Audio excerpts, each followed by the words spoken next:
पिलामाने आज आमे चतुर्थ श्रेणी आमे और आम परिवेश बहिर आम जीवन रे माटी विषयर प्रश्न उत्तर करिबा। चित्र देखि तल सारणी पूरण कर। पिलामाने तुमे प्रथम चित्र रे कौन देखुछ? हांडी आ माठिया। यह केउथिरु तैयारी? माटीरु। द्वितीय चित्र रे तुमे कौन देखुछ? ना उई हुंका केउथिरु तैयारी? माटीरु। तृतीय चित्र रे तुमे कौन देखुछ? गोटे कुडिया घर। यह केउथिरु तैयारी? यह माटीरु तैयारी। तुमे माने घरे व्यवहार करुथिबा माटीरे तैयारी जिनस गुडिकर तालिका कर। हांडी, माठिया, कलसी, दीप, मूर्ति, खेलना, इटा, कंढेई, सुरेई। यह व्यतीत माटीरु आउ कौन मिली थाए लेख? घरर कांथ, चुली, सरा, रास्ता, टाइल, कुडिया, धूपदानी, स्लेट, कप स्लेट। ताहा हेले एही आलोचनारू तुमे कौन जानिल? माटी उपरे आमे घर करी रहू, एहारी उपरे चलाबुला करू। माटीरे चाष करा जाए, चाषरू आमे आमर खाद्य पाई थाऊ। आम परी पशु पक्षी और वृक्षलता मध्य माटी उपरे निर्भर करिथांती। अत्यावश्यकीय जिनस गुडिक यथा खाद्य और बासगृह पाई जीवजगत माटी उपरे निर्भरशील। विभिन्न स्थानरू आनिथिबा माटी रंग हाथको किपरि लागिला? समुद्र कूलर माटी रंग धूसर किंबा बादामी। समुद्र कूलरे माटी रुआ रुआ और टाण लागे। पहाड़िया अंचलर माटी रंग गेरुआ, हाथको किपरि लागिला? दाना परी। पोखरी हुडार माटी रंग कड़ा, हाथको किपरि लागिला? टाण और दाना परी। बिल माटी रंग माटिया, हाथको किपरि लागिला? टाण। एथिरो आमे जानिले जे विभिन्न प्रकार माटी अछि। सेगुडिक हेला बालिया माटी, जेउ माटी हाथको रुआ रुआ और टाण लागे, दड़िले भांगे नाही, सेथिरे सरू बा मोटा बाली दाना थाए। मटाण माटी, चिकिटा माटी और पंक माटी बा कादुआ माटी एही जातीय माटी। एही माटी सुखिले पाउसिया दिसे, पानी पड़िले कड़ा दिसे, दड़िले टाण लागे। दोरसा माटी, मटाळ माटी सहित बाली मिसी दोरसा माटी हुए। बन माटी एही किसमर। पट्टू माटी, एही माटी सहजरे भांगे, हाथको नरम लागे, एथिरे दाना भी न थाए। गेरुआ माटी, पहाड़िया अंचल रे गेरुआ रंगर माटी बा नाली माटी मिले। एही माटी रे छोट छोट पत्थर मिसी थाए, एहाको पहाड़िया गेरुआ माटी कहंती। सबु माटीर उर्वरता समान नुहे। सबु माटीरे भल फसल हुए नाही। जो माटीरे गछ भल बढ़े ताको उर्वर माटी कहंती। पट्टू माटी सबुठारु उर्वर, ता तळकु दोरसा, मटाळ ओ बालिया माटी। निजे करी देख, विभिन्न प्रकारर माटी आण, सेगुडी भिन्न भिन्न काच बा स्वच्छ प्लास्टिक पात्र रे रख। प्रत्येक पात्र रे पानी ढाणी घांटी दियो। 2 ରୁ 3 घंटा पर्यंत स्थिर भाव में रखी दियो। मटाळ माटी, गेरुआ माटी, बालिया माटी, पट्टू माटी, दोरसा माटी। 1 नंबर प्रश्न, केउ पात्र रे माटी रे अधिक बाली अछि? बालिया माटी रे अधिक बाली अछि। 2 नंबर, केउ माटी रे अधिक जिनिस भासुची? चतुर्थ पात्र रे थिबा पट्टू माटी रे अधिक जिनिस भासुची। माटीर उपर भागरे पशुपक्षींकर मल और गछपत्रर 50 अंश मिसी थाए। यह उपर स्तर रे भासे, एहाको ह्यूमस बा खतीर कुहा जाए। जो माटी रे ह्यूमस अधिक थाए ताहा अधिक उर्वर। एथिरे 50 अंश मिसी थिबारु एहा उर्वर और पट्टू माटी श्रेणीर। गछ बढ़िबा पई एहा विशेष उपयोगी।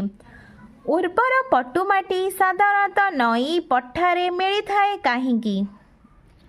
उत्तर, वर्षा जल रे पहाड़ पर्वत तथा स्थल भागरू नाना प्रकार मैला गछपत्रर अंश सह किछि माटी मध्य धोई होई आसे। फଳରେ जल मध्य गोड़िया होई थाए। एही गोड़िया जल नदी रे प्रवाहित हेला बेले नदीर शेष मुंडरे पहुँचीबा बेलकु नदीर स्रोत धीर होई जाई थाए। तेणु एही अदरकारी पदार्थ सेठारे जमा होई रहे। यह साधारणतः पट्टुमाटी, तेणु नई पठारे उर्वर पट्टुमाटी मिली थाए। आमे भल फसल पाइबा पाई माटी को किपरि उर्वर करिबा। आमे सबुठारु भल फसल पाइबा पाई माटी को परीक्षण कराई एहा पाई दरकार मुताबक खत सार देले माटी उर्वर होई पारिबो। तुम अंचल रे बा गाँ रे चाष करुथिबा लोक माने जमीर उर्वरता बढ़ाइबा पाई जमीरे कौन दियंती? हाड़ गुंड और लुण, रासायनिक सार, जिया खत, पिडिया, धणीचा, छणी। माटी रे अधिक परिमाण रे रासायनिक सार प्रयोग कले जमीर उर्वरता नष्ट होइथाय काहेकि? उत्तर, माटी रे अधिक परिमाण रे रासायनिक सार प्रयोग कले माटी रे थिबा ह्यूमस नष्ट होइथाय, तेणु जमीर उर्वरता नष्ट होइथाय। नई अतडा खाउथिले कौन हुए? उत्तर, नई अतडा खाउथिले नदी पोती होइथाय। खालुआ जमीरु माटी धोई होई गले कौन हुए? उत्तर, खालुआ जमीरु माटी धोई गले जमी अनुर्वर होई जाए। वर्षा पानी रे गाँ दांड खोड़ी होई जाए काहेकि? उत्तर, गाँ दांड रे पक्का रास्ता न थिबारु बहुत जोर रे पानी आसी गाँ दांड खोड़ी होई जाए। गाँ दांड रे बोही जाइथिबा वर्षा पानी रे माटी थाए कि? एही माटी केउठु आसिला? उत्तर, हाँ, गाँ दांड रे बोही जाउथिबा पानी रे माटी थाए। एही माटी गाँ दांडरु जल स्रोत द्वारा आसिला। कौन कले धोई जिबा माटी को अटकाई जाई पारिबो लेख? उत्तर, गाँ दांड रे बोही जाउथिबा माटी को नडा, काठ किंबा पत्थर पकाइले माटी अटका जाई पारिबो। जमी रे हिड देले माटी को अटका जाई पारिबो। पहाड़ फांका स्थान रे गछ लगाइले माटी को अटका जाई पारिबो। चित्र तीनोटी को लक्ष्य कर। अधिकरु कम परिमाण रे माटी क्षय हेउथिबा अनुजाई चित्र गुडिक तळे यथाक्रमे 1, 2 और 3 लेख। यार कारण संपर्क रे संग मानक सह आलोचना कर।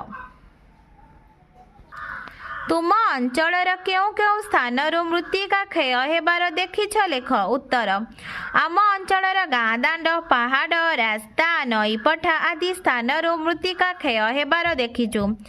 मृत्तिका क्षय रोकिबा पाई तुम ग्रामर लोक माने कौन करिछंती लेख।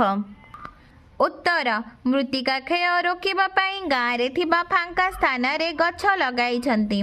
नई मूल रे पत्थर पैकिंग करिछंती। गाँ दांड रे काठ बा माटी पकाई न धोइबा पाई व्यवस्था करिछंती।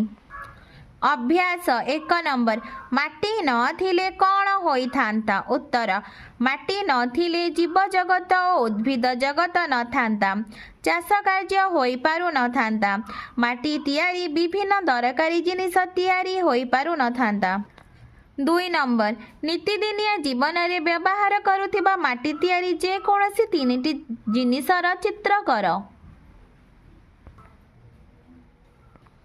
3 नंबर, पार्थक्य लेख। क, दोरसा माटी और मटाळ माटी। दोरसा माटी, मटाळ माटी सहित बाली मिसी दोरसा माटी हुए। मटाळ माटी, जो माटी सुखिले पाउसिया दिसे, पानी पड़िले कला दिसे, दड़िले टाण लगे, सेही माटी को मटाळ माटी कुहा जाए। वन माटी एही किसमर माटी। चिकिटा माटी और पंक माटी बा कादुआ माटी एही जातीय माटी। दोरसा माटी खूब उर्वर, मटाळ माटी अपेक्षाकृत कम उर्वर। दोरसा माटी रे पनीपरिबा भल हुए, मटाळ माटी रे धान चाष भल हुए। बालिया माटी और पहाड़िया गेरु माटी। बालिया माटी, जो माटी हाथ को रुआ रुआ और टाण लगे, दड़िले भांगे नाही, सेथिरे सरू बा मोटा बाली दाना थाए, ताहाको बालिया माटी कुहा जाए। पहाड़िया गेरु माटी, जो माटी रे छोट छोट पत्थर मिसी थाए, देखिबाकू गेरुआ रंग बा नाली रंग होई थाए, ताहाको पहाड़िया गेरु माटी कुहा जाए। बालिया माटीर रंग धूसर किंबा बादामी।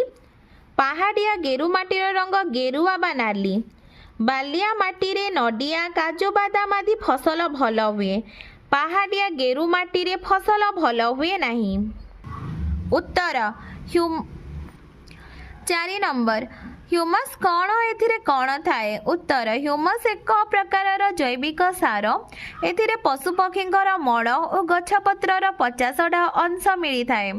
5 नंबर प्रश्न वर्तमान जिया चाष उपरे एते गुरुत्व दिया जाउछि काहीकि उत्तर जिया माटी रे रही जमी को फसफसिया और वायु चलाचल उपयोगी करे। फसफसिया माटी रे गछर चेर माटी भितर को जाई खाद्य सार संग्रह करुथिबारु भल फसल हुए। तेणु जमीरु अधिक फसल उत्पादन पाई वर्तमान जिया चाष उपरे गुरुत्व दिया जाउछि। 6 नंबर संभाव्य उत्तर गुटिक मध्यरु ठीक उत्तरटी बाछ ता पाखरे ठीक चिन्ह दियो। क नंबर क्यों प्रकारर माटी रे फसल भल बढ़े उत्तर हेब पटु माटी। ख नंबर माटीर उर्वरता अनुसार क्यों सज्जीकरणटी ठीक उत्तर हेब पटु दोरसा मटाळ। 7 नंबर मृत्तिका क्षय हेबार 3टी कारण लेख उत्तर वर्षा पानी गाँ दांड दे बहीगला बेले गाँ दांडर मृत्तिका क्षय हुए। समय समय पवन द्वारा माटी उड़ी जाए मृत्तिका क्षय होता है। जल स्रोत जोगु नई अतड़ा खाई मृत्तिका क्षय हुए। ख नंबर प्रश्न मृत्तिका क्षय रोकिबा पाई 3टी उपाय लेख उत्तर नई बंध दाढ़े पथर पैकिंग करदेले मृत्तिका क्षय हेब नाही। चाष जमी मध्य बड़ बड़ हिड देले मृत्तिका क्षय हेब नाही। नदी बंध पहाड़ उपरे और फांका थिबा स्थान रे गछ लगाइले मृत्तिका क्षय हेब नाही। पिलामाने तुमको वीडियोटी भल लागिले लाइक एंड सब्सक्राइब करिवो।